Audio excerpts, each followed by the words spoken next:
오늘 주제는 문화선박금융의 실행 방안과 과제라는 타이틀로 전산업은행 그 해양금융 를 오랫동안 담당하시고 해양금융종합센터장을 역임하신 하시고 지금은 고려대학교의 해상법연구센터 부소장으로 계시는 이동해 박사님으로부터 오늘 발제가 있겠습니다. 그래서 평소 저희들이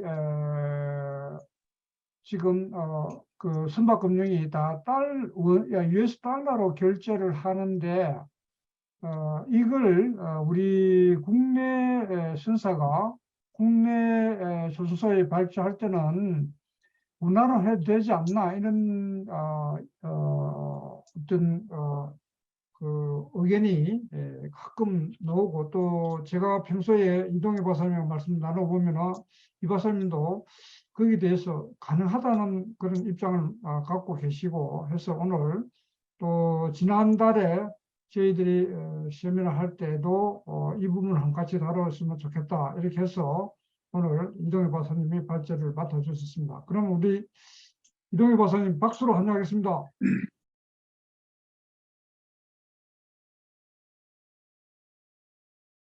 예, 안녕하십니까. 예.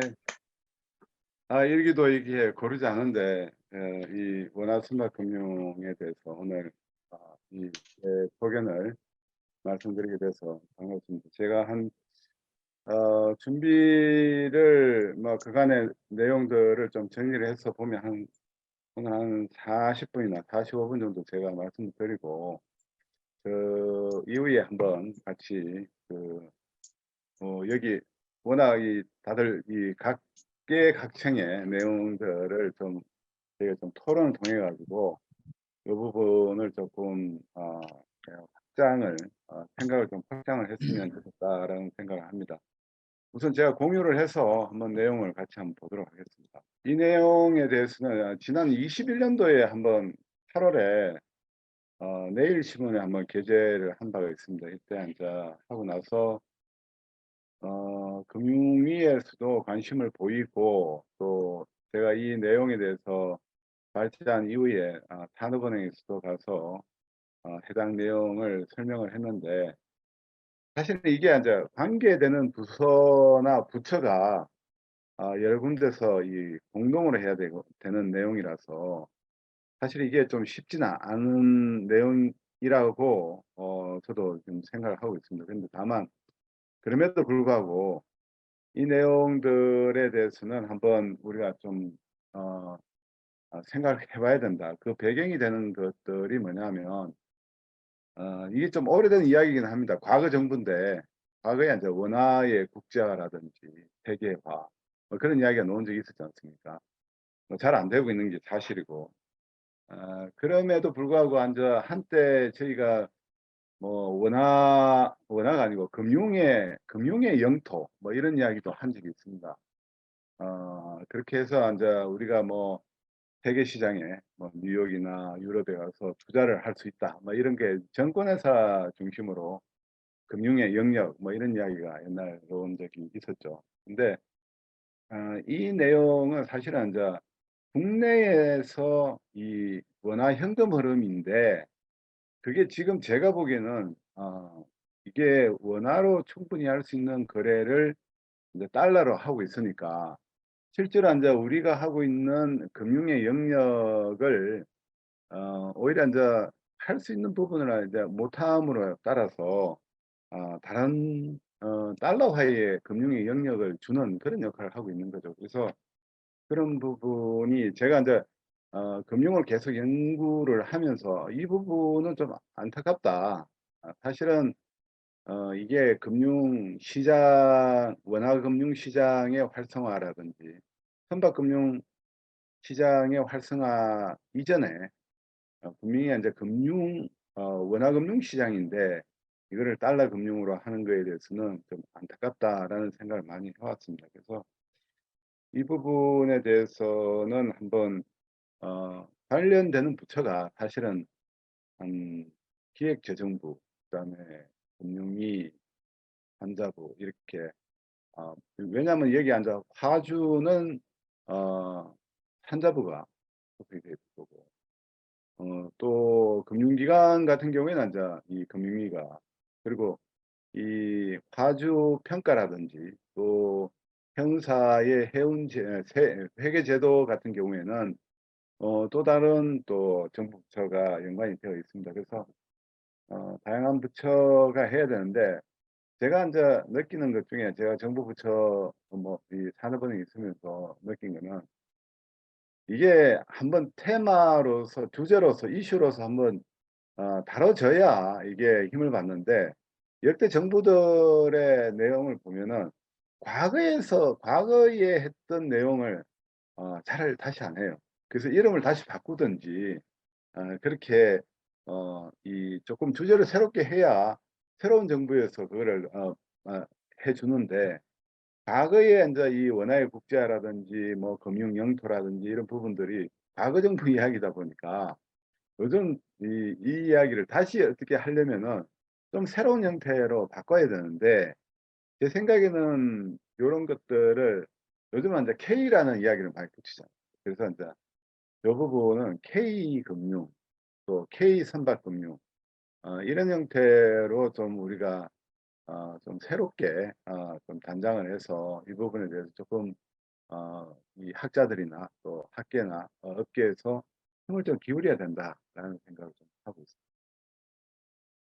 그래서 제가 배경을 말씀을 드렸는데 제가 이야기하는 그 핵심적인 그 이 팩타는 이겁니다. 국내 공기업이 가지고 있는 그 여러 가지 이제 서비스 중에 가스 전기가 대표적인 게 있어요. 그래서 보통 가가호호 뭐 기업이든 이 모든 전기세나 뭐 이런 부분들은 다들 가스 요금도 마찬가지로 원화로 지급을 합니다. 그러면 우리 여기 구조도를 잠깐 보시면 이 구조도 내에서 이 화주가 국내 소비자들한테 서비스를 제공하면 모든 사용료가 원화로 지급이 됩니다. 그래서 그 원화를 받아서 이 선사에다가 용선료를 지급하고 이 선사는 당초에 그 BDCHP 계약에 따라 가지고 SPC에다가 내부적인 거래긴 하지만 어쨌든 원화를 지급하는 형태를 가질 거고 애초에 이 선박을 국내 조선소에 지었을 때 원화로 계약을 했기 때문에 그 원화 계약에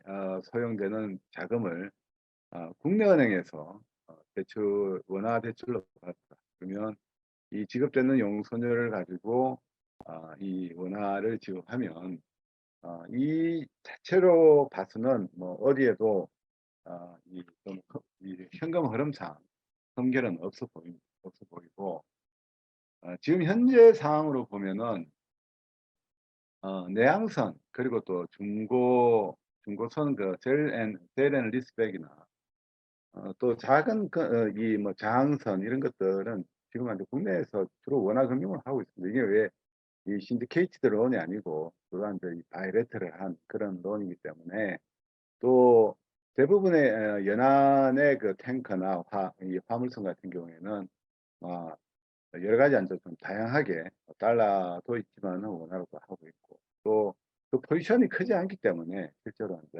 원화로도 하고 있습니다. 다만 이제 저희가 이야기하는 이야기는 초대형 외항선의 경우 또 이 선박금융의 대부분의 사이즈는 이 초대형 외항선이 차지를 하고 있지 않습니까? 그래서 이 경우에는 아까 말씀드린 바대로 분명히 국내 선사가 국내 은행을 통해서 돈을 빌려서 국내 조선소에 발주를 하고 그 선박을 서비스를 국내 화주에다가 하고 또 국내 화주는 생산된 전기나 가스를 또 국내 우리 가게나 기업에 줘서 원화로 통용이 됨에도 불구하고 이 부분이 우리 달러로 되는 것이 좀 관영화됐다. 물론 이제 이유는 있죠. 당시에 처음에 우리가 이 외항선, 대형선의 금융이 본격화된 게 90년대 초인데 그때 이제 이 유로 달러 시장에 그야말로 우리도 이제 나가서 그때 유로 달러 시장이 상당히 활발했고, 또 우리가 이제 거기 유로 달러가 금리가 상당히 저금리였잖아요. 그래서 제가 기억하기에 그때 당시에 우리가 10%대 넘는 원화 금리가 실제로 뭐 달러 금리가 그때도 5, 6%대 이랬으니까 상당히 매력적이었고, 또 이 달러화라는 것 자체가 실제로 이제 모든 선박들이 대부분의 이제 벙커 운임도 그렇지만은 소요되는 비용도 달러 비용이 꽤 많습니다. 그래서 그런 등등의 이유 때문에 했는데, 지금은 이제 과거 달러화가 뭐 지금 달러는 지금 현재 상황으로는 3개월 코리보나 이 소파 레이트를 보면은 역전돼 있죠. 그래서 국내 금리가 뭐 물론 이게 항구적으로 갈 건 아니지만은 우리나라 자본시장의 앞으로의 그 전망도 금리가 그렇게 높아지지는 않을 것이다. 그렇다면은 과거 달러화가 저금리다, 이런 어떤 효과는 이제 상실이 됐다라는 게 이제 짧은 지금 현재 상황이고요. 앞으로도 중장기적으로 봤을 때 우리나라 이 성장 과정이나 이런 것들을 전망으로 봤을 때 그럴 것이다라는 생각이 듭니다.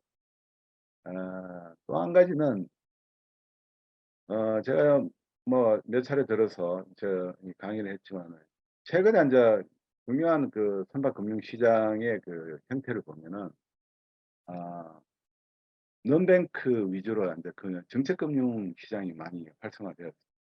물론 이제 크게 위주는 유럽이 빠지고 아시아가 들어왔어요. 뱅크들이 좀 빠지면서 ECA 금융이나 정책 금융이 좀 많이 들어요. 특히 이제 우리나라 같은 경우에는 정책 금융의 비중이 지금 제가 보기에는 거의 뭐 90% 이상 보여요.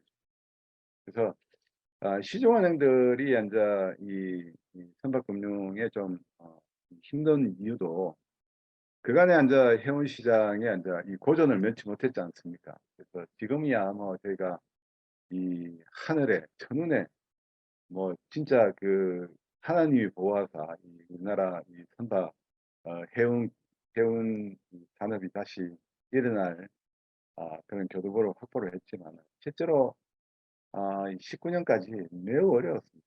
어렵고 해운 선사들이 고전을 면치 못하고, 그 덕분에 또 우리 시중은행들도 다들 좀 힘들어했어요. 예, 그래서 이제 시중은행들이 또 정책금융기관에 대비해서도 외화 조달이 장기적으로 조달하는 데 어려움이 있는 것도 사실입니다. 그래서 그런 것들도 문제가 됐고, 조선소가 이제 원래 조선소의 비용 구조를 보면은 한 50% 정도는 원화예요. 뭐 요즘은 원화가 50% 이상입니다. 그러면은 달러로만 계약을 하면은 사실은 대형 조선소는 무조건 이 달러화 이 선물한 매도를 해놔야 됩니다. 왜냐하면 들어올 달러화를 일부는 어, 원화로 바꿔놔야지 그한 위험에 노출되지 않는 거죠. 그래서 이러한 상황이 계속 지금 진행되고 있는 거죠. 뭐 아까 모두에 말씀드린 바대로 우리의 금융 원화 금융인데 우리 영역을 달러에 뺏기는 것도 상당히 큰 문제예요. 사실은 이제 우리 어, 제가 봤을 때 이건 뭐 미국의 뭐 경제적 크기, 경제 영토보다 미국 달러의 영토가 좀 더 넓어 보이집니다. 아, 일본도 마찬가지죠. 기축통화 역할을 하면서 일본 경제보다는 일본 엔화의 영역이 조금 더 넓어 보이고, 근데 우리 그 반대로 우리 한국의 경우에는 우리 원화의 영역은 조금 적어 보여요. 우리 경제 영역에 비해서는. 그래서 이런 부분에 대한 이제 또 우리가 언제까지 계속 이렇게 달러에 이렇게 치중되어 있는 그런 어떤 상황이 해소가 돼야 된다 이런 생각. 그래서 아까 절차를 잠깐 보면은 결국은 이제 이 제일 출발점은 선사겠죠. 선사가 이 영업 기회를 가지고 배를 질 경우를 이야기하는 거니까, 일단 이제 뭐 이 배를 짓는다고 가정하고 국내 조선사에다가 소유자가 되는 대출금을 국내외 은행, 제가 외국계도 포함을 했습니다. 왜냐하면 이게 외국계도 원화 비즈니스를 하려면 실제로 이제 국내에 들어와야 되거든요. 그런 경우는 있다고 치고, 그러면 원화를 받아서 배를 졌고, 그러면은 이 국내 선박을 인도할 거 아닙니까? 그러면 그 인도된 거를 BDCHP 계약에 따라서 이 지역 선사가 배를 빌려가서 이 화주들에게 COA라는 것은 사실은 이 선박 운영에 되는 이제 이 카펙스와 오펙스를 다 플러스 거기에 이 적정 이 이윤까지 커버를 해서 주는 것이죠. 그래서 어쨌든 아까 말씀드린 바대로 전기료나 이런 것들을 받아서 용선료를 주면 그 역으로도 이 원화가 된다. 이런 내용. 그러면 이제 우리가 섹터별로 한번 다시 좀 정의를 해보면요. 일단 건조 계약을 보면은 아까 말씀드린 바대로 원화 비중이 높아서 조선소 입장에서는 사실 두 척 지으면은 한 척은 원화로 짓는 게 좋습니다. 그러면 자연스럽게 내추럴 해치가 되겠죠. 이 달러 롱 포지션이 리스크 관리가 된다는 이야기. 그리고 이 일부 선박 건조 단순히 이제 예를 들어서 요번에 두 척 할 때 요번을 딱 나눠서 한 척은 이렇게 하고 이렇게 할 필요가 있는 건 아니고, 사실은 그간의 모든 것이 달라면은 연내에 이제 그런 이 앞으로의 이 자금의 그 동향, 들어오고 유출입 동향을 봐서 거기에 맞춰서 지금 제가 봤을 때는 지금 현재 그 조선소의 계약 구조에서는 뭐 얼마간의 뭐 상당한 원화 계약도 충분히 흡수가 될 수 있다라는 생각이 듭니다. 문제는 이제 그 외에 또 다른 문제가 있죠. 그 전에 이제 조금 이지한 부분은 은행 대출입니다. 은행 대출이야말로 이제 더 좋죠. 사실은 뭐 국내 선사에 빌려주는 원화 대출을 하면 시중은행들이야 뭐 더더군다나 더 자신이 있고 또 자금 조달이나 관리 측면에서 더 좋습니다. 에, 뭐 최근에 우리가 보면은 산업은행 있을 때도 마찬가지인데 달러를 조달해 가지고 그 달러 자금 풀을 이 듀레이션 관리하는 게 되게 이제 기술적으로 좀 어려운 거지 않습니까? 왜냐면은 달러를 가져온다고 해서 달러를 반드시 바로 그 자리에서 다 쓸 수는 없는 거잖아요.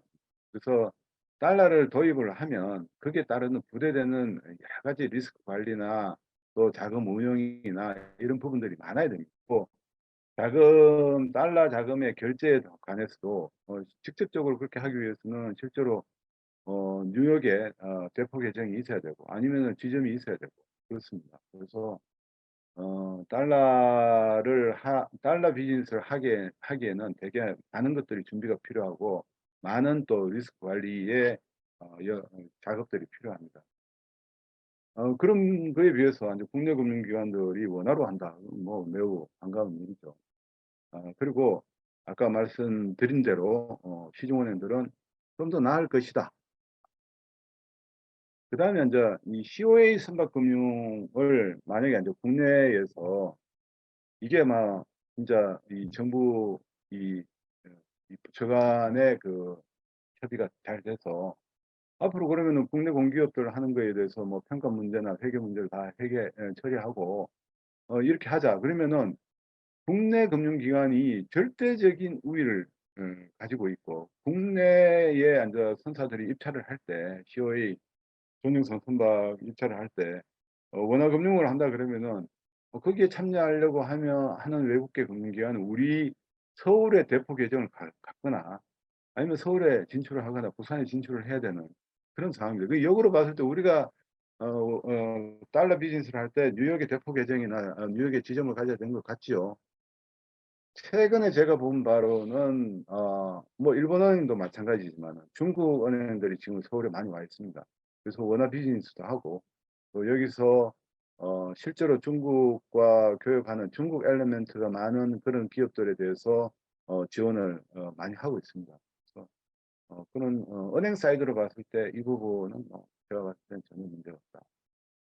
그런 생각이 조선소가 문제가 없고 은행 쪽에서는 위닝 스토리가 많다.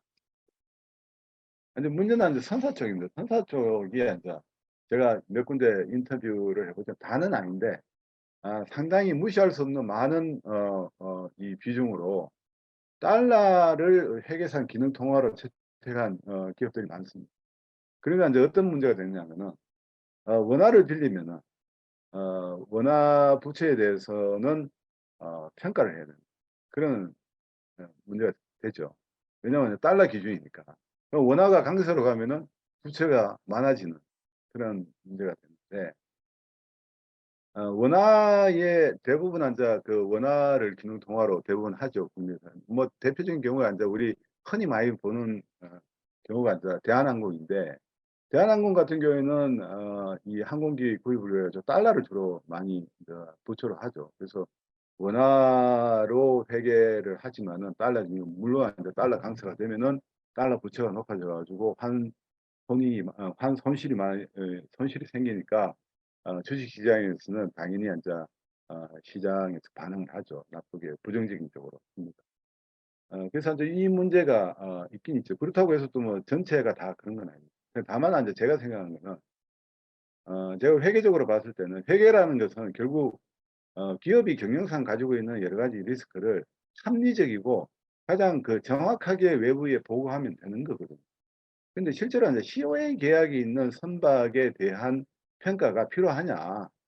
왜냐하면 그 이 원화에 노출된 리스크가 없는데 그거를 계속 평가하는 것은 오히려 더 왜곡된 정보를 주는 거기 때문에 합리적 회계 이론적인 관점에서는 오히려 달러 기능 통화를 선택하는 선사도 오히려 COA 원화 COA 계약이 있어서 원화의 그 수급상의 그 현금 흐름상의 평가가 전혀 개입이 안 돼도 되는 이런 부분까지 평가를 할 때는 오히려 회계 이론적으로는 타당 합리적이지 못한 그런 거거든요. 그래서 그런 면에서 봤을 때는 오히려 비록 달러 기능 통화를 하더라도 이런 어떤 COA 계약에 있는 원화 선박 또 그의 부채에 대한 환평가 제외 조치는 충분히 금융감독원이나 이런 부분하고 이야기를 할 수 있는 부분이다라는 생각이.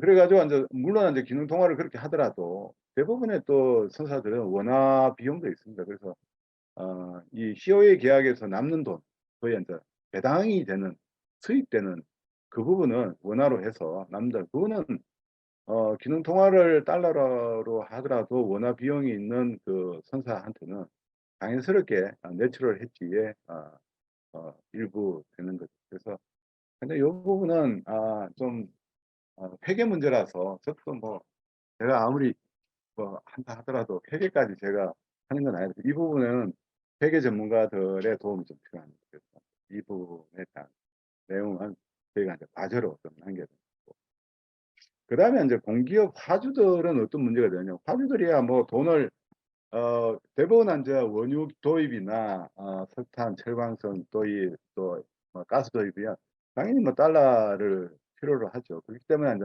주로 외국에 가서 달러를 많이 빌려옵니다.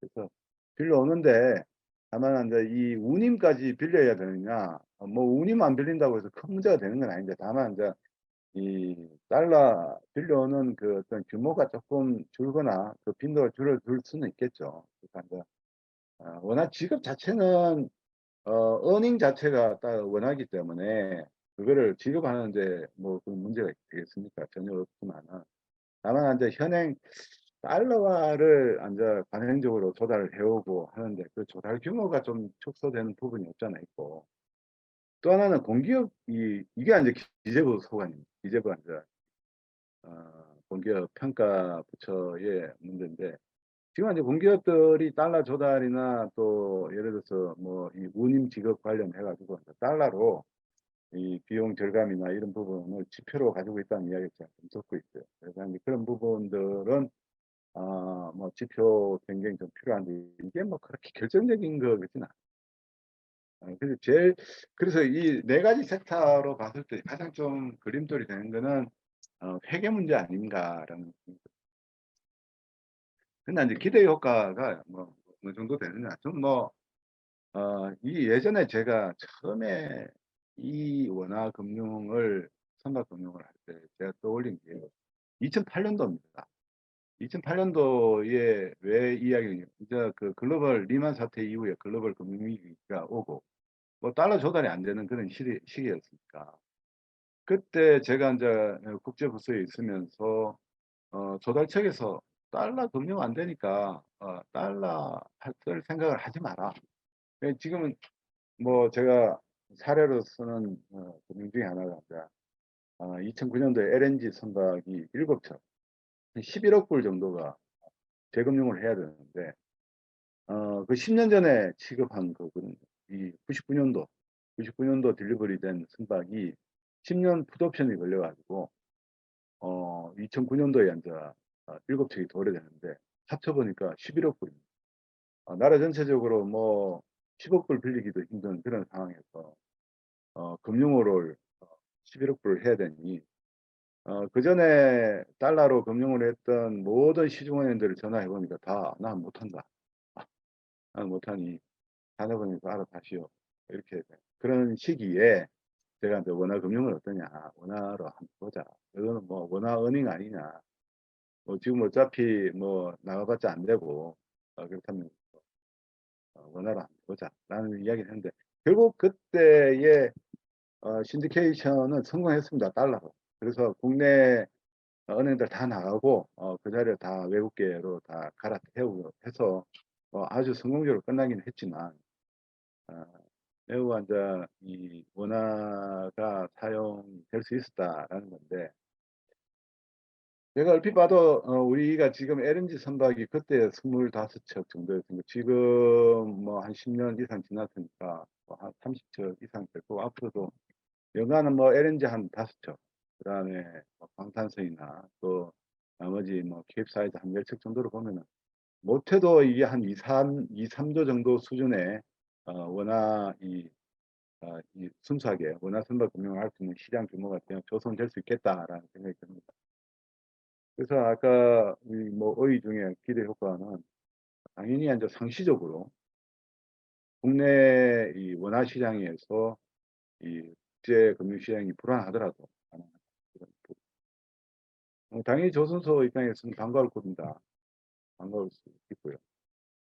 원화 금융 시장이 이제 선장이 되면 또 이런 거 우리가 사실 경제 규모가 앞으로 뭐 어떤 전망에서는 우리가 뭐 세계 3위가 될 수가 있고 뭐 그런 전망도 있고 그걸 떠나서 어쨌든 지금 외국계 금융기관들이 한국으로 많이 떠납니다. 뭐 재미가 없다는 거죠. 와 있어봤자 재미가 없는 그런 시장이고 홍콩이나 싱가포르에서 충분히 할 수 있는 그런 비즈니스다. 그래서 뭐 이 이야기 중에 또 한 가지가 실제로 그 외국계 임원들의 이야기는 요즘 이제 국제화 시대에서 각 나라에서의 요구되는 컴플라이언스 비용이 너무 비싸답니다. 그런 등등의 이유로 떠나는데 뭔가 이 국내에 묶어둘 수 있는 비즈니스가 없어요, 사실은. 그렇다면은 이 선박금융에서 이 CO에 있는 그 국내 그 원화 공동체의 대한 이 금융을 선박금융을 묶으면 아마 선박금융하는 애들은 하는 그 외국계 애들은 이거 국내 가서 원화 우리 좀 참석을 해야 되지 않느냐 이런 어떤 물론 이게 절정적이지는 않지만 그냥 걔네들이 서울에 올 수 있는 부산에 올 수 있는 하나의 근거는 될 수 있다라는 생각이 듭니다. 한 가지 이건 또 재밌는 이야기를 또 제가 말씀드릴 수 있습니다. 이게 뭐냐면은 자 우리가 국제 시장이 어려울 때마다 뭐 금을 모으고 뭐 이렇게 해요. 근데 원화로 배를 지어놨다.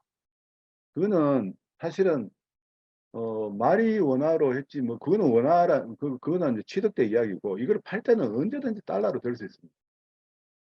거의 이제 외환 보유고를 늘릴 수 있는 거죠. 이거 예를 들어서 한 뭐 100척이라고 칩시다. 그럼 뭐 100억 불. 100억 불 정도의 가치의 원화 이 선박이 있다면은 100억 불이 언제가 우리가 어려울 때 그 달러 자산입니다. 달라졌어요. 예전에 저는 이제 99년도에 그 MBA를 갔었는데, 그때 가니까 그 이야기 들었어요. 그 자기들이 이제 와가지고 이제 이 자동차 중고차를 탔는데 5,000불 줬단 말입니다. 예를 들어. 그 다소가 이제 3,000불을 받았는데 원화로 따지니까 돈이 더 많더라 이거예요. 당초에 그 샀을 때보다. 그러니까 미국 시장에서 이게 그 중고차라는 것이 달러 자산이니까 원화로 바꿔보니까 그런다는 이야기인데, 그렇게 되지 말라는 법이 없죠. 사실 이제 원화를 잔뜩 넣어서 별을 잔뜩 지어 놓으면 그거야말로 외환 보유고가 될 수 있다라는 생각도 듭니다. 이게 이제 주된 그건 아니지만 사실은 더 큰 영역의 이야기는 우리가 경제 영역 영토보다 우리 원화의 화폐 영토가 너무 적다. 그런 거에 좀 작은 어떤 기대 효과이긴 하지만 매우 많은 효과를 가지고 있다. 그래서 이런 부분에 대해서 우리가 금융 연구하는 학자들이나 이 부분에서 이걸 이야기를 안 하면은 우리 국내 원화 금융 영역이나 또 국내가 조금 더 이 경쟁력 가질 수 있는 이 시장이 우리 스스로 그냥 방임하는 좀 눈을 감아버리는 그런 것이 되지 않을까 이런 생각이. 앞으로 이제 이 조치 사항이 좀 필요할 것 같은데요. 결국은 이제 조금 더 연구를 해야 됩니다. 아까 제일 제가 좀 어려운 부분에 있는 거는 이제 회계적인 건데, 제가 뭐 회계 원리만 알고 있는 거지 구체적으로 뭐 회계사들이 알고 있는 내용들을 제가 알고 있는 건 아닌데, 그래서 선사의 그 회계 파트나 또 연구회 내에 이제 회계 쪽 뭐 많지 않습니까? 그래서 회계 쪽하고 좀 그런 부분에 대해서 혹시 이제 제가 모르는 노딜 이슈가 있는 거 아니냐. 이게 뭐 당연히 이제 피지빌리티가 필요한 부분이고, 또 사실은 이 원화금융 필요성에 대해서는 그간에 또 저뿐만 아니라 KMI나 뭐 이런 등등에서도 많이 좀 이야기가 된 바가 있습니다. 저는 좀 구체적으로 좀 이야기를 많이 하는 편이었는데, 만약에 그렇게 된다면 이제 누군가는 하긴 해야 되는데, 그렇다면 좀 처음에는 인센티브가 필요하지 않는 이런 이야기고요.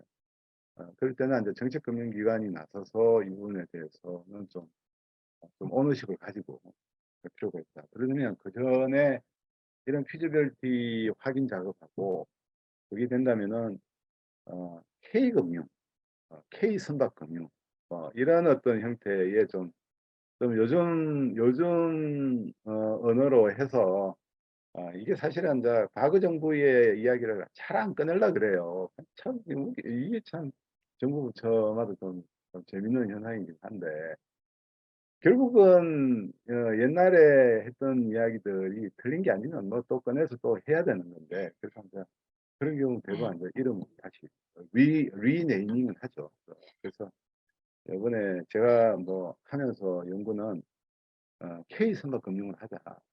K선박금융을 구조를 내서 저도 이제 계속 연구를 했는데, 제가 최근에 뭐 우리 이기환 교수님은 지시도 있고 해서 제가 그 교재 편찬을 한다고 뭐 요즘 정신이 없습니다. 이게 이제 마무리를 해야 되기 때문에 그건 이제 마무리되면 요거는 제가 이제 어쨌든 그 기고도 하고 뭐 예전에 뭐 이 부분에 대해서 저도 뭐 어쨌든 박사학위를 금융으로 땄으니까, 그래서 이 부분에 대해서 조금 천착을 해서 좀 연구를 계속 좀 하고 좀 모아서 마무리를 좀 지어 보려고 합니다. 여기까지 제가 좀 발표를 하고 우리 네. 선배 교수님들 또 금융 전문 선배님들이 좀 여기에 좀 이야기를 좀 보태서 K 선박금융 한번 어떻습니까? 예, 예. 이제 발표는 여기까지 하겠습니다.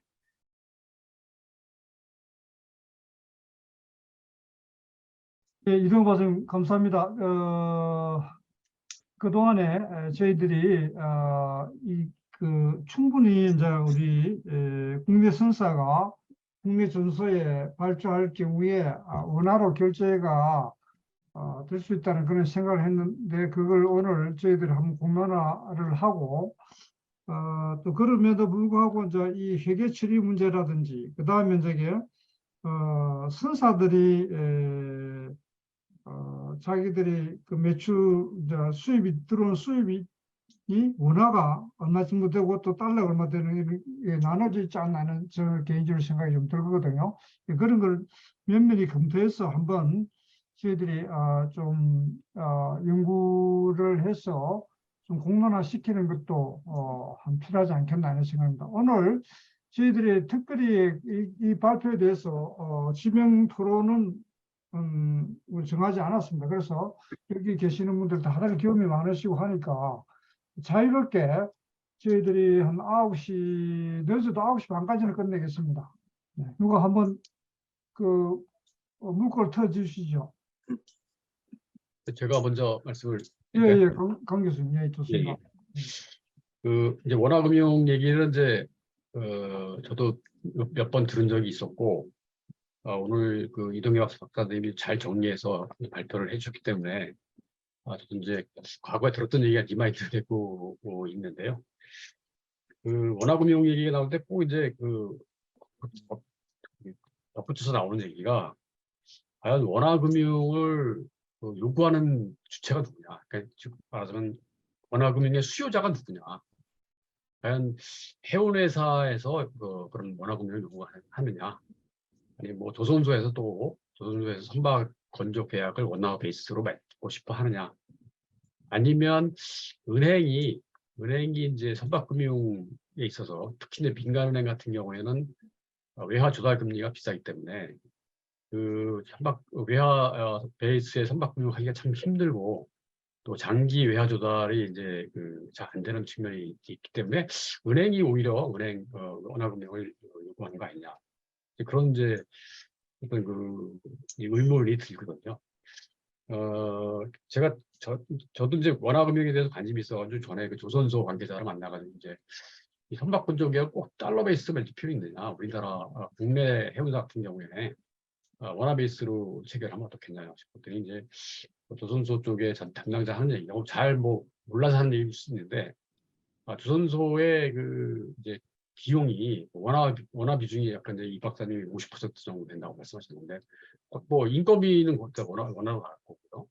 또 상당 부분의 기자재가 이제 원화로 조달이 되는데도 불구하고 그 달러 베이스로 체결을 하는 이유가 조선소 쪽의 얘기는 국내에서 조달되는 기자재라 하더라도 원화로 체결되는 부분도 있지만 달러 베이스로 체결되는 부분이 많고 특히 이제 철강이라든지 이런 주요 기자재는 이제 달러 베이스로 많이 움직이기 때문에 선물 계약이라든지 그래서 이제 조선소에서 원화 계약을 요구를 원하지 않는다 그런 얘기를 들은 적이 있었고요. 또 해운사도 마찬가지로 이제 대부분의 운항 수요가 국내 운항 수요도 있겠지만 아까 말씀하신 공공화주, 석유공사나 가스공사 같은 경우에 이제 전용 전부분 그런 부분은 이제 원화 베이스의 이제 운임 수입이 있겠지만은 또 대부분의 해운사가 이제 외항선이다 보니까 이제 수입이 대부분 달러로 이루어진다 말씀이죠. 그래서 과연 해운회사 입장에서 이제 원화거래 수요가 있겠느냐 그런 생각이 들고요.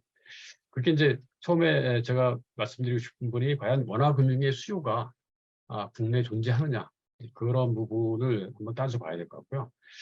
두 번째는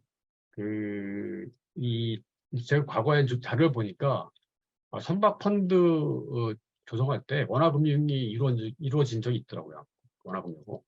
원화금융으로 이루어진 적이 있었는데 결국에는 그 환리스크의 해지 비용을 해운사가 부담을 하더라고요.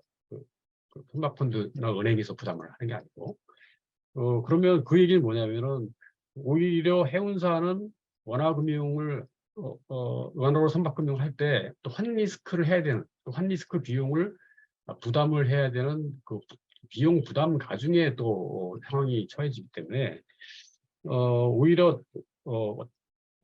달러 금융하는 것보다 더 원가가 비싸지지 않느냐. 지금 물론 이제 달러의 금리가 더 원화보다 높아지긴 했지만 이게 계속 간다는 이제 보장은 없지 않습니까? 그래서 이제 저는 이게 이제 우리가 원화 금융이 필요하다는 어떤 어떤 논리에 대해서는 충분히 공감을 하지만 과연 우리나라 그 해운 또 선박금융에 있어가지고 원화금융의 수요가 그렇게 많이 있느냐를 먼저 한번 그 연구를 해볼 필요가 있지 않느냐 싶습니다. 이 부분에 대해서 혹시 이 박사님이 좀 뭐 인터뷰를 하시거나 아니면 조사한 부분이 있는지 좀 여쭙고자 합니다. 예. 예, 아니, 저 박사님, 제가 잠깐 말씀드리면은, 이게 뭐, 아무도 여기에 대해서, 제가 보기에는, 그 누구도 여기에 대해서 다급하게 필요한 데는 아무 데도 없습니다. 아무 데도 없고, 다만, 이제, 제가 봤을 때는 그 영역이 분명히, 이제, 모두에게 위닝되는 영역이 분명히 있는데, 그 부분이, 실제로 이제 누군가가 오너십을 갖고 그걸 할 수 있는 뭔가가 있어야 되는데 그 계기가 없는 거예요. 아까 말씀하신 대로 수요가 있냐 이 부분이거든요. 그래서 선수도 뭐 내가 꼭 그거 안 해도 되고 조선소도 뭐 더더군다나 이제 스테타스큐라는 것이 다 있지 않습니까? 내 지금 전혀 문제 없는데 그게 지금 내가 지금 사는데 그게 지금 문제가 아니야. 뭐 이런 이야기거든요. 그래서 그 부분은 분명합니다. 맞는 말씀이시고 지난번에 이제 후순위 펀드는 이제 COA 계약이 있는 경우에는 뭐 COA 하는 공기업 가지고 다 리스크 테이킹을 하는 거니까 뭐 벙커링 비용이 뭐 달러 때문에 올라가든 내려가든 다 뭐 그렇게 할 수 있는 거거든요. 그래서 조선소의 환해지 이 부분도 이제 국내 중소기자재 업체들한테 기자재 업체들한테 철강이야 그게 이제 중요한 이 달러 비용이고요. 국내 기자재한테도 달러 계약을 한다는 것 자체가 이제 어떤 면에서 더 이제 난감한 거죠. 우리 원화 경제 영역 내에 있는 부분에서 그렇게 하는 건데 이 부분에서 누군가가 나는 꼭 원화가 필요하다. 요 4인방 중에 누군가 나야 되는 건 분명합니다. 근데 이거를 완전히 이게 다급하게 요거를 짊어지고 가겠다라고 나서는 데는 없는 것 같아요. 지금 현재는 없는 거 같고 다만 이제 우리가 예전에 우리 정부 부처라는 게 있으니까 정부 사이드에서 K금융, K선박금융 해보자 라고 해서 정부 부처가 어떤 인센티브나 뭐 회계적인 어떤 정리나 이런 것들을 한다면은 그때는 이제 예를 들어서 정부 정책금융기관에서 한번 하는 것이 시작점으로서는 좀 유리하지 않겠나 그런 생각입니다. 제가 한 말씀 드릴까요? 네, 말씀하십시오. 예. 우리 이 박사님 말씀 잘 들었고요. 사실 우리 원화 선박금융에 대한 얘기는 오래 전서부터도 하긴 했는데 저는 그렇게 생각해요. 이게 지금 말씀하신 대로 수요가 있느냐 없느냐 이런 걸 떠나서 그동안에는 이제 은행도 그렇고 또 차주도 그렇고 선박금융은 무조건 달러로 해야 된다라는 그런 식으로 이렇게 생각을 했고 그래서 원화에 대한 얘기를 사실 이제 누구도 꺼내지는 않았던 것 같아요. 그래서 근데 이제 앞으로 이제 그 차주 쪽에서 해운사 쪽에서 수요 이런 걸 따지면 차주 쪽에서 원화 금융이 필요하다. 원화로 좀 해달라라고 할 경우에 이제 은행이 이렇게 해줄 수 있다. 그러니까 원하면 원화로도 해줄 수 있다라고 하는 그런 준비가 좀 돼 있어야 되는 거 아니냐. 그래서 지금 말씀 들어보면 사실 전혀 일단 법적으로나 무슨 여러 가지 그 제도적으로나 이렇게 선박에서 원화금융을 취급하는데 저는 문제가 없는 거 아닙니까, 그죠? 다만 이제 환 리스크라든지 또 이제 아까 말씀드린 회계 문제라든지 이런 것들 저는 이제 그런 거에 이제 그런 거에 대한 이제 연구가 좀 이루어진다면 은행들도 이제 차주 쪽에서 선박의 원화금융을 원할 때 얼마든지 오히려 시중은행 같은 경우가 외화 조달 어렵고 그렇기 때문에 차주 쪽에서 원화금융을 원한다라고 하면 오히려 우리나라 선박금융이 좀 더 활성화되지 않을까 이런 생각이 듭니다. 그리고 회계 문제는 지금 사실 우리가 해본 적이 없으니까 이 부분에 얼만큼 이제 전문가가 있는지 모르겠는데 모르겠어요. 그 유럽 쪽에서 유로화로 혹시 선박금융을 한다든지, 일본에서 엔화로 선박금융을 한다든지, 혹시 중국에서 위안화로 일부 선박금융을 한다든지 이런 사례가 혹시 있다라고 하면 이제 그런 쪽에서 당연히 그쪽 나라에서 어떤 그런 이종 통하니까 뭐 그 회계 그런 그 환이 다른 거에 따른 회계 이런 문제가 이제 어떠든지 무슨 검토가 되고 실행이 되고 있지 않을까 이런 생각이 들어서 그런 뭐 해외 그런 사례를 좀 참고를 하면 뭐 좀 우리 도움이 되지 않을까 뭐 이런 생각이 듭니다. 네, 이상입니다. 감사합니다. 예. 또 예, 아, 예. 음. 제가 잠시 제 이제 경험을 잠깐 말씀을 드려보겠습니다. 그 부산은행 같은 경우는 그 선박금융을 취급하는 게 이제 이원화되어 있습니다. 그러니까 원화로 취급을 할 때는 중앙동 지점에서 합니다. 중앙동 지점에서 원화를 취급하는 근거는 뭐냐면 그 시설대 담보대출이거든요. 선박을 담보로 잡고 시설대를 주는 겁니다. 그런데 요게 이제 외화로 나갈 때, 그러니까 그거는 그 아까 선주가 국내 선주고 배 치적이 국내로 치적이 돼야 됩니다. 그런데 이게 이제 그 해외 SPC를 만들어서 편의 치적을 하게 되면 외환관리법상 형식적으로 요게 그 해외 송금이 됩니다. 근데 아시다시피 우리나라 외환관리법상 원화는 해외 송금이 안 되거든요. 그러다 보니까 이제 그 SPC로 만들게 되면 원화 대출이 원천적으로 안 되고 달러 대출만 해야 되는 그런 구조가 좀 있습니다. 그래서 약간의 그 외환관리법이라든지 이런 관계부처에 대한 법률이 손질이 좀 돼야 됩니다. 아까 이동희 박사님 말씀하셨을 때 이제 원화의 어떤 그 영역, 영토 뭐 이런 말씀을 하셨는데 사실 그 부분은 어찌 보면 우리나라가 경제 규모가 뭐 세계 10위니 어쩌니라고 했을 때 보면 굉장히 미흡한 건 사실인데요.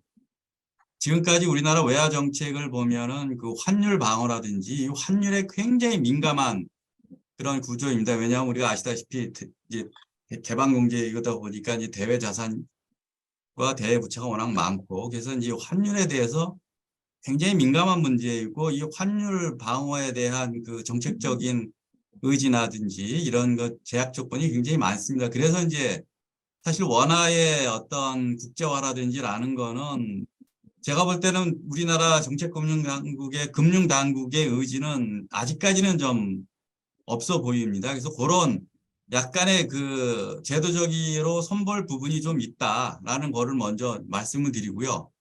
그리고 이제 두 번째로는 저도 이 어떤 선박금융의 다양화라는 측면에서 원화금융을 하는 것도 분명히 그 어떤 장점과 그런 효과는 있을 겁니다. 그런데 그거를 하기에는 이제 저희 그 금융계약서라든지 모든 서류 자체가 다 달러로 다, 영어로 다 돼 있거든요. 그거는 이제 물론 이제 해외 그 배가 납포가 된다든지 여러 가지 문제가 생겼을 때 이제 그 에비던스를 제출하거나 할 때 이제 필요해서 이제 그렇게도 하는 것도 있고 그런데 이제 이 체제를 다 원화로 하게 되면 그걸 한글로 다 바꾸고 해야 되는데 사실 그런 부분들이 굉장히 또 법률적인 어떤 검토도 많이 필요하고 과연 그게 그렇게까지 해서 얼마나 효과를 보느냐라는 관점에서 아마 지금까지는 많이 그 비용 대비 편익이 이렇게 높지 않다고 봐서 이제 조금 이렇게 관심을 안 가졌던 부분이 아닌가라는 생각이 듭니다. 그래서 이게 그 굉장히 좋은 발상이고 좀 필요하다고 느끼기는 하지만 현재 우리나라의 그 어떤 선박금융의 구조나 수요를 놓고 봤을 때 민간은행이 별로 안 들어오고 정책금융 위주로 돌아가는 이 상황에서 이거를 누가 이게 그 헤게몬을 잡고 끌고 가기가 쉽진 않겠다라는 생각이 좀 듭니다. 예, 제 생각입니다. 예, 감사합니다. 예, 우리 윤 교수님 아까 말씀하려는 말하는데. 네, 예, 예. 제가 금융 쪽에서 쭉 말씀하셨으니까 제가 해운 관점에서 한번 말씀을 드려보면 여태까지 돈을 쓸 때 원화로 쓰는 걸 다 생각을 안 했어요. 생각을 안 한 게 생각을 못해서 안 한 건 아니고 그거야 뭐 원화 아니면 달러인데 그거 생각 못해서 안 한 건 아니고 실제로 레비뉴 커런시가 그냥 US 달러이기 때문에 매칭 차원에서 그 해운회사 입장에서는 어떻게 보면 국내 전용선 일부 빼고는 사실 모티베이션이 전혀 없는 거죠. 왜냐하면 100% 레비뉴 커런시가 US 달러고 코스트 커런시 다 지금 벙커링 하는 거 다 US 달러죠. 진짜 일반 관리비 빼고는 그 다 달러로 나가거든요. 그러니까 사실 그 해운 쪽에서는 오히려 바꾼다 그러면 손사래를 치겠죠. 달러로 하는 게 관리 이 커런시 리스크를 부담하는 게 없으니까. 그런데 국내 전용선 일부에 대해서는 아까 그 안병철 박사님께서 말씀하신 그 SPC 구조에서 뭐 원화로 원화로 송금하면 구조적으로 안 되기 때문에 원화라고 하더라도 원화로 금융을 한다 하더라도 실제 집행될 때는 전부 컨버전해서 달러로 실행하는 거죠. 환 그 해지를 하고 그렇게 하고 하는 형태가 돼야 될 것 같은데 지금 국내 전용선 같은 경우도 그렇게 될 경우 레비뉴 커런시를 원화로 할 수 있습니다. 왜냐하면 그 가스공사나 뭐 이런 데서 일부 그 원화로 수익이 있는 데서는 흥미가 있을 거거든요. 그러면 그쪽에서 제일 큰 문제가 아마 벙커 코스트일 텐데요. 그 벙커 코스트 문제는 지금 보통 장기 계약에서는 바프가 들어갑니다. 벙커 어저스먼트 팩터라 그래가지고 그 연료 유가가 움직이면 그거를 화주가 부담해서 컴펜세이트하는 그런 구조가 들어가는데 바프 위에다가 카프를 하나 더 얹어야 되거든요. 그 커런시 어저스먼트 팩터를 그것까지 만약에 가스공사가 수용을 한다 그러면 가스공사의 LNG 선에 대해서는 저는 가능한 구조가 나올 수 있다 이렇게 생각을 하고요. 제가 또 하나 드는 그 만약에 이제 전체적으로 다 원화 금융으로 좀 활성화한다 했을 때 제가 드는 제일 큰 의문이 뭐냐면 과연 시중 자금이 해운이 어트랙티브해서 해운 쪽으로 흘러들어올 돈이 실제로 있을까 하는 거예요. 왜냐하면 지금 보면 해운 쪽으로 돈이 잘 흘러들어오질 않거든요. 해운이 매력적이다라고 느끼질 않아요. 그러니까 PF 같은 경우도 전부 PF 같은 경우도 전부 부동산 쪽에 돈이 흘러 들어가느라고 해운 쪽은 오히려 그 조직도 다 와야 되는 그런 상황이었거든요. 그런 상황에서 오히려 선결돼야 될 게 저도 이제 그 STO나 이런 거 생각하면 시중에 자금이 좀 흘러 들어오는 걸 만들었으면 좋겠다라는 생각은 하고 있는데 그걸 하기 위한 선결 과제가 있어요. 그게 뭐냐면 시장에 가만 놔두면 해운이 어트랙티브하지 않거든요. 그래서 과거에 펀드 초창기 했던 것처럼 세제 혜택이라든지 뭐든지 줘가지고 이쪽으로 돈이 들어오는 거를 어트랙티브하게 만드는 정책적인 뭔가 수단이 있어야 돼요. 그렇지 않으면 돈이 자연스럽게 흘러 들어오진 않을 것 같다 이런 생각이 들고 그 다음에 회계 문제는 실제로 회계 처리하는 것 자체는 전혀 문제가 없죠.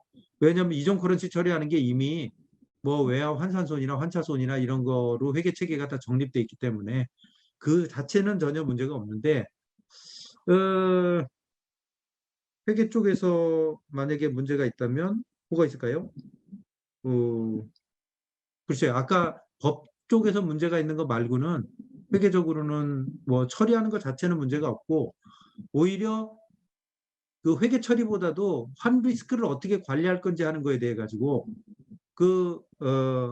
선사가 운임을 고정시켜 놓고도 벙커가 움직이면 안 되잖아요. 근데 벙커를 해칭하는 회사가 많지 않아요.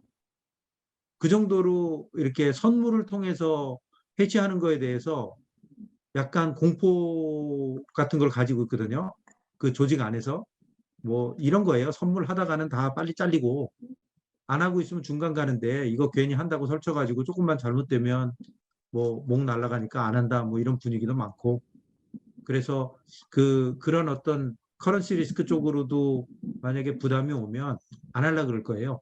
운임 리스크도 그건 아예 정말 이제 시기적으로 잘 관리해야 되는 건데도 그것도 잘 안 하는 분위기고 그 다음에 아까 말씀하신 포인트 중에 되게 신선한 포인트가 선박이 금처럼 달러 자산 아니냐 원화로 투자해 놓고 맞죠?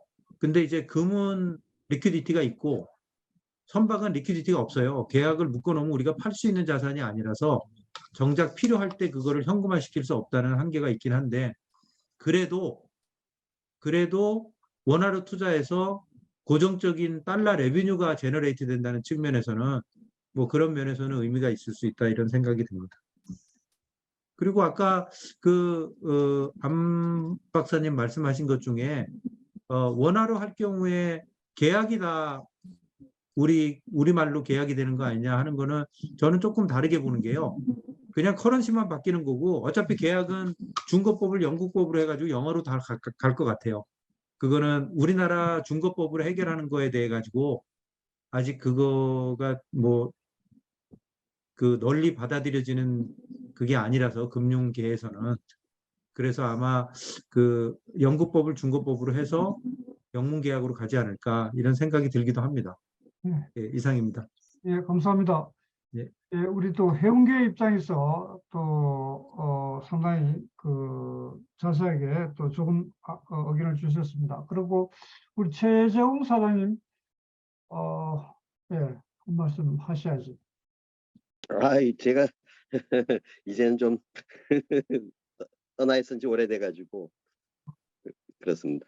근데 지금까지 좋은 말씀들이 참 많았고 결국은 이 윤 박사님이나 안 부장님이나 강 교수님이나 이렇게 전제가 되는 것은 시장이 과연 활성화될 것이냐, 그 시장이 존재할 수 있는 그런 어떤 모멘텀이 있어야 되는 거 아닌가.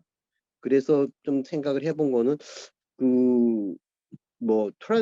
글쎄요, 좀 복잡하긴 하겠지만 트란스 AB 정도로 나눠서 달러와 원화를 한 펀딩을 통해서 달러 베이스도 있고 원화 베이스도 있고 한 걸로 구조를 만들어 놓으면 오히려 그런 점에선 해운사나 조선사나 그건 좀 괜찮을 것 같은데 하는 부분도 있을 거라고 생각이 되고 그런 점에서 코스트를 잘 이제 레비뉴도 마찬가지겠지만 코스트도 잘 이렇게 분류를 해가지고 원화 쪽을 할 수 있는 부분하고 외화 쪽을 할 수 있는 부분하고 요거를 나눠서 트랜스 AB로 해가지고 펀딩을 해보는 건 어떤가 하는 그런 생각을 잠깐 해봤습니다.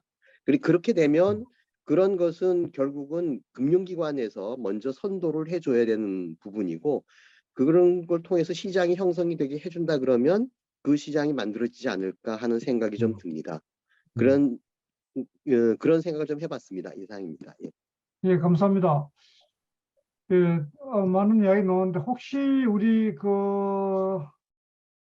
참여자 중에서 우리 김용석 선생님이나 김 선생님도 상당히 해운 조선계에서 오래 계시는데 좋은 의견이 있을 수 있을 것 같은데 어떻습니까? 김용석 부장님?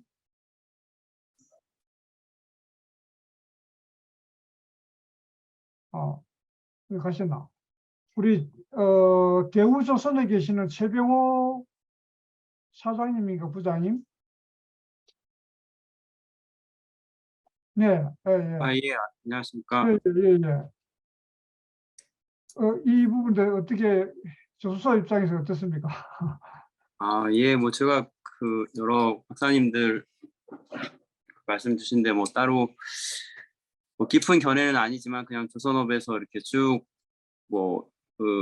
했던 것들을 베이스로 좀 의견을 말씀을 드리면 저희가 어쨌든 대부분의 선주들이 이제 외국 선주들이고 최근에 이제 한국 선주들과 계약을 하지만 일단 달러 계약을 하긴 합니다. 근데 최근 이런 문제 때문에 저희가 이제 손실을 보는 부분도 있고 어떤 특정 시점에 2000원대 초반 이럴 때는 해칭을 안 해서 뭐 이득이 됐던 시점도 있고 이게 채증이 가지고 있는 의미를 다시 한번 보기는 해야 되는데요. 지금 오늘 말씀 주신 이 박사님께서 말씀을 주신 이제 원화 금융과 관련해 가지고는 저희가 실제로 쓰는 돈이 그 달러 뭐 100달러를 수주를 했다고 하면 한 60% 정도는 원화를 쓰고 있고 40% 정도는 아직도 외화로 지불이 되고 있는 상황입니다. 그래서 결국에는 60대 40 정도로 원화하고 외화가 섞여 있는 상황이고 이게 어느 한쪽으로 가는 게 조선사한테 좋다 나쁘다 말하기는 약간 어려운 상황 같긴 한데요. 만약에 이제 원화 계약을 다 해버린다고 하면 저희가 환 해칭과 관련해서는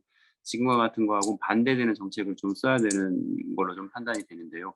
문제는 그 원화 계약을 하고 원화 금융을 하고 원화로 100% 저희가 소비를 할 수 있으면 제일 좋은데 저희 업체들 중에 아직도 뭐 LNG 같은 경우에는 국산화가 많이 됐다고 하지만 사실은 외국 업체의 개수는 몇 개 안 되지만 외국 업체들이 많이 있고 그다음에 한국 업체들 중에도 이제 제철소나 이런 분들은 사실 원화 계약을 하더라도 본인들이 필요한 철광석이나 원료탄을 달러로 구입하기 때문에 그 달러를 받기를 원하시는 분들도 좀 있고 해서 이게 저희가 기자재 산업이나 아니면 원재료를 구성하는 이런 부분들에 있어서 원화 수요가 늘어나지 않으면 조선소의 이제 그런 이제 재무 쪽에서 일하시는 분들 입장에서는 그냥 뭐 주어진 환경에 맞춰가지고 어느 쪽이 좋다 나쁘다 하지 않고 주어진 환경에 맞춰가지고 정책을 펼 가능성은 좀 있는 것 같습니다. 뭐 이 정도까지가 제가 드릴 수 있는 말씀이고 최근에 워낙 또 환이 너무 많이 높아지고 있고 조선소마다 환 정책이 틀려서 그거에 따라 희비가 좀 엇갈리고 있는데요. 그런 부분에 대해서는 오늘 말씀 주신 거 좀 많이 듣고 일하는 데도 좀 반영해 보도록 하겠습니다. 제가 질문이 하나, 그 조선소에서 인건비, 그러니까 국내 원화로 지급하는 인건비 비중이 몇 % 정도예요? 인건비 제가 전체 인건비는 정확하게 모르겠는데요. 제가 60%라고 하는 예. 게 서로 제가 평소에 생각했던 것보다 원화 포션이 60%라는 게 너무 포션이 커 보여서 예. 사실 국내 철판도 제가 알기로는 그냥 원화로 구입 안 하고 달러로 구입하는 거로 알고 있었고, 그 다음에 대부분의 기자재가 다 외국에서 들어오는 기자재들 이 달러로 계약할 거고, 그렇기 때문에 그 재료나 기기나 설비나 또는 철강 비용이 달러로 지불되면 인건비 정도만 원화로 지급된다고 생각하고 있었거든요.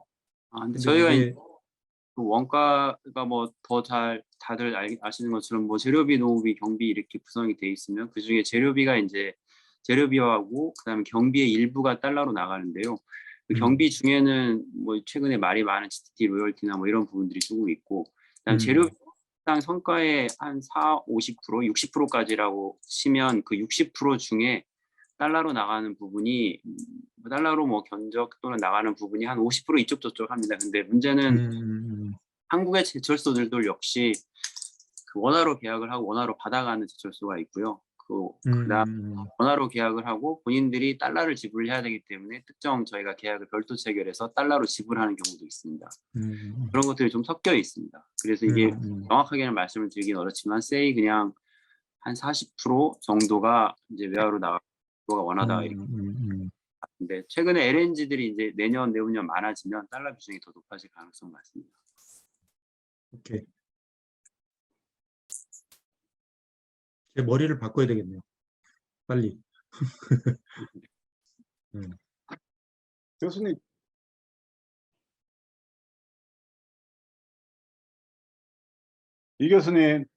이 교수님 저 마이크 껐습니다. 미안합니다. 하여튼 해운 조선 금융권에서 이야기가 다 나왔습니다. 그죠? 그러니까 지금 원화금융을 선박금융 출발할 때는 제 생각에는 아까 윤 교수님도 좀 말씀하셨지만 국내선 그러니까 어떤 면은 연근의 선사에서 한번 먼저 시도해 보는 것도 한 방법인 것 같아요. 그 사람들은 그 해운사들은 대개 또 국내 그 중소기업이나 있는데 국내 선사, 국내 금융기관을 통해서 내볼 원화를 조달해서 실제로 원화로 조선소에 계약을 하는 걸로 알고 있거든요. 많이. 그죠? 그런 경우를 좀 더, 먼저 좀 그 원화금융이 어떻게 이루어지는가를 우리가 보고 이걸 이제 운영 선사에 우리가 또 활용하는 방안도 같이 아까 대우조선도 벌써 지급하는 그 비용 전체가 전체 중에서 60%가 우리 원화로 나간다 하니까 실제 해운사가 이제 어떻게 입장을 취할지 모르지만은 금융기관도 원화를 하면 좋아하실 거예요, 사실은. 달러 조달하는데 굉장히 어렵잖아요. 일반 시중은행은 그죠. 그러니까 금융권과 조선권은 내가 볼 때 원화 금융을 하는데 억울할 것 같은데 원장 해운 선사가 어떻게 보면 좀 꺼려할 수 있는 그런 가능성이 좀 높아 보입니다. 예. 그럼 마무리로 우리 이 박사님 오늘 그 넣었던 이야기들 좀 종합해서 조금 답변과 마무리를 좀 해주시죠. 예, 교수님, 제가 그러면 뭐 저기 뭐 마무리 전에 제가 답변을 좀 드리면, 네, 네. 아까 조선소 우리 최병호 사장님 그 주신 코멘트, 저도 이제 요즘 원화 비중이 좀 높아졌다라는 이야기는 듣고 있어요. 한 60% 정도 올라가고 있다는 이야기 들었고요. 제가 이제 이 원화 금융을 할 때 이걸 배마다 이렇게 다 이 포지션 관리를 이렇게 하는 건 아니거든요.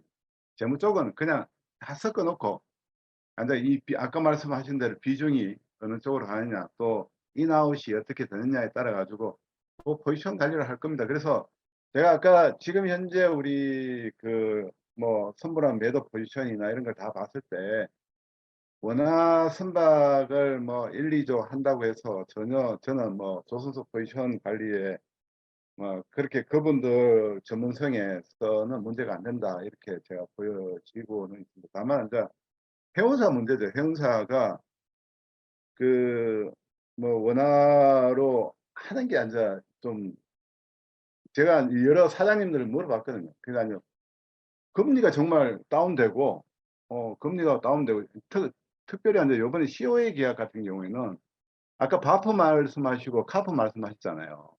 COA 계약은 기본적으로 카페스, 코펙스, 운임까지 다 책임져 주는 거거든요. 그래서 COA 계약일 때는 원화다. 그러면은 내가 원화로 지금 달러로 해서 카프까지 해서 이제 다 이야기하면은 다 주게 돼 있어요. 원래 COA 계약이라는 것이 내가 코스트 다 주고 카펙스 다 갚아주고 운임 확보해 주는 게 그게 원래 입찰 조건이니까 그거는 해운사 입장에서는 매칭이라고 보면은 요 배는 원화 받아서 원화 주는 거고, 그러면은 회계적인 아까 이야기한 그 재무 쪽에서 전체 포지션 할 때 요거를 갖다가 평가를 해서 요 부분을 환 관리를 손익 관리를 어떻게 하냐고 문제가 여전히 좀 있을 것 같습니다.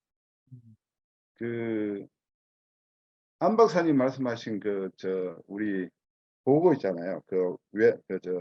한국은행 승인.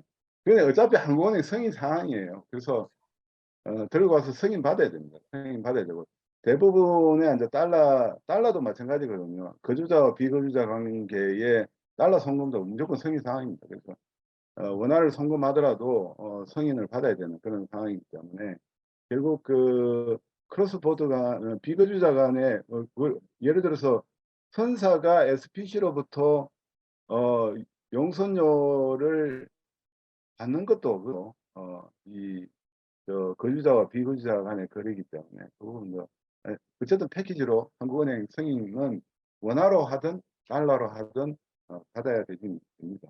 그래서 그 부분은 뭐 우리가 늘 선박금융을 해오듯이 그렇게 하는 거는 뭐 제가 들고 가서 승인을 안 받아서 모르지만 변호사들한테 이야기하면 대부분 승인은 되지 않을까. 왜냐하면은 기본적으로 뭐 이게 커런시가 이 거주자 비거주자 간에 달러냐 원화냐 이 문제지 뭐 승인 사항은 맞습니다. 그리고 이재민 교수님 말씀하신 우리 사례를 보자 하는 게 그게 이제 제일 좋은 사례.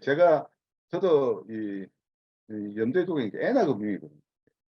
일본의 경우에는 많은 외환 선박을 엔화로 하고 있고, 우리가 잘 아는 권혁 회장님 시도 다 일본 조선소에 가서 일본 배를 짓고 이제 일본 엔화 금융을 많이 하고 있습니다. 그래서 엔화 금융을 하는 일본의 사례를 좀 연구를 해서 일본 해운사들이 회계 문제를 어떻게 하는지 그런 것들을 한번 보면 많이 아마 교수님 말씀하신 대로 참고가 되지 않을까 이런 생각을 하게 됐습니다. 그래서 저도 나중에 일본 기업들하고 한번 다시 일본 회원사들 만나서 한번 이야기를 해보면 좋을 것 같습니다. 아까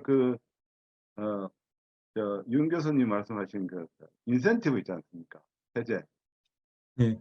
이게 세제가 제일 강력한 것 같아요. 그러니까 뭐 세제가 있으면은 공급을 하는 금융기관도 강력한 프로포즈를 할 수 있고 또 해운사도 그런 어떤 혜택이 있다면은 지금 현재의 어떤 업무 관행을 깨고 한 번쯤 할 수 있는 충분한 이유가 되지 않느냐 뭐 그런 생각이 들어서 뭐 원화금융 아까 제가 말씀하신 대로 아까 뭐 우리가 원화로 투자해서 선박 뭐 보통 한 10년이면은 뭐 풀페이먼트 됐다고 치고 그럼 한 10년 이후에 나머지 한 10년은 정말 그 달러를 벌어들일 수 있는 또 정말 급하면은 달러가 될 수 있는 그런 내용이지 않습니까? 그래서 그런 것들을 잘만 이야기하면 실제로 또 네이밍 좀 잘하면 누군가 좀 할 수 있지 않겠냐고. 아까 우리 최정 선배님 말씀하신 그 듀얼 커런시 있잖아요. 제가 처음에 그 2009년도에 이거 하자고 했을 때 그때 듀얼 커런시 하자 그랬어요. 두 척하면 한 척은 원화로 그럼 트란시에 트란시 AB 나누는 거죠. 트란시 AB 나눠서 원화 커런시 그럼 달러 커런시 그러면 자연스럽게 조선소도 뭐 얼추 반반 뭐 이렇게 어떤 느낌도 들고 해서 처음에 제가 프로포징 할 때는 듀얼 커런시를 했는데 따지고 보니까 뭐 이게 한두 척 정도는 뭐 그냥 원화로 해도 기존에 지금 조선소가 가지고 있는 이 포지션으로 봐서는 뭐 문제가 없다 이런 생각이 들어서 앉아 이야기를 했는 거고 기본적으로 조금 정치하게 이야기하면은 계속 이게 듀얼 커런시로 가면은 사실은 이론적으로는 더 디테일하게 맞아떨어지는 그런 내용이 들었습니다. 오늘 주신 말씀 너무 감사하고요. 제가 하여튼 바쁜 일 끝나면 한번 천착을 해서 한번 COA 저는 이 금융 원화 경제가 원화 영역 우리 코리아 한국 경제의 영역이 통화 영역하고 같이 가는 것은 매우 중요하다. 그래서 뭐 개념적으로는 다들 뭐 다 동의하는데 이게 사실은 디테일하게 풀어 나가려면은 되게 어려운 게 통한 것 같아요. 아까 말씀 주신 바대로 괜히 환 문제 걸어가지고 성공한 사람 없거든요. 한 문제 들고 나와가지고 성공한 사람 제가 기업 단위에서는 못 봤습니다. 그래서 이제 이 부분은 결국은 정책금융기관들이 정부가 주는 세제 혜택을 가지고 어느 정도의 원화 금융 시장을 조성하는 취지에서 좀 정책적으로 밀고 나가야 되지 않느냐. 그러면서 확실하게 선사들한테 인센티브가 된다면은 이거 먹혀 들어간다. 이런 생각이 좀 듭니다. 그래서 그런 부분에 대해서 많이 앞으로 좀 저도 연구하고 많이 좀 묻도록 하겠습니다. 이상입니다.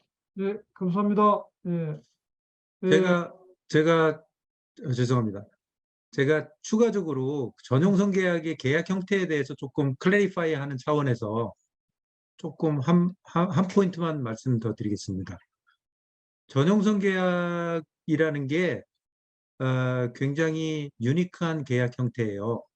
그래서 이동희 박사님 말씀하신 그런 원가 보전형 전용선 계약이라는 게 과거에 계약의 형태로는 Consecutive Voyage Charter, CVC라는 형태로 이루어졌고요. 그 CVC가 피스톤 보이지가 가능한 경우에 그렇게 이루어졌습니다. 그러니까 중동에서 원유를 들어온다든지 카타르에서 그 LNG가 들어온다든지 이런 것들은 전부 다 피스톤 보이지이기 때문에 왔다 갔다 동일 루트 왔다 갔다 하는 경우에 CVC라는 형태가 됐고 과거에 CVC 형태로 전용선 계약이 체결될 때는 이동해 박사님 말씀하신 대로 우리가 돈 쓴 거를 다 내서 보여주면 거기에 알파의 마진을 이렇게 얹어서 보전해주는 개념이었어요.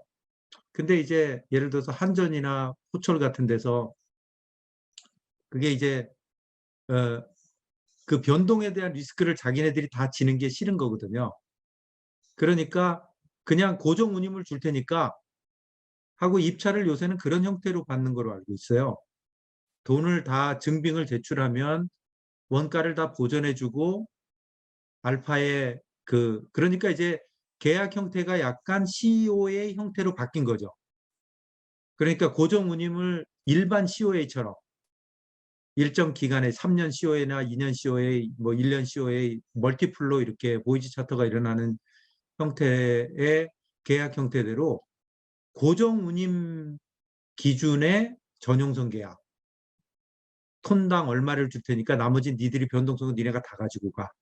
이런 형태로 이제 그런데도 불구하고 일반 COA에도 1년, 2년, 3년 COA에도 그 정도 기간이 이렇게 늘어나면 늘어날수록 그 바프라는 형태로 연료유가 변동성에 대해서는 화주가 어느 정도 부담을 하는 그런 이제 해운에서의 그런 계약 관행이 있으니까 그런 부분이 반영돼 있는 거고 그래서 모르겠습니다. 일부 이제 그 COA 우리나라의 전용선 계약을 실제 체결하는 주체가 그렇게 많질 않아요. 큰 자원을 항공사 쪽을 많이 좀 염두에 두고 있죠. 예. 그렇죠. 예. 그러다 보니까 그 중에서 상당 부분이 또 고정 운임으로 이렇게 가고 그 원가 변동성을 다 선사한테 넘기는 형태로 입찰을 받고 있는 게 요즘의 추세고 그러다 보니까 조금 상황이 제가 여기 학생들도 있고 이래서 조금 추가적으로 그 이해하라는 차원에서 그 설명을 드립니다. 예, 예, 감사합니다. 이상입니다. 예. 예.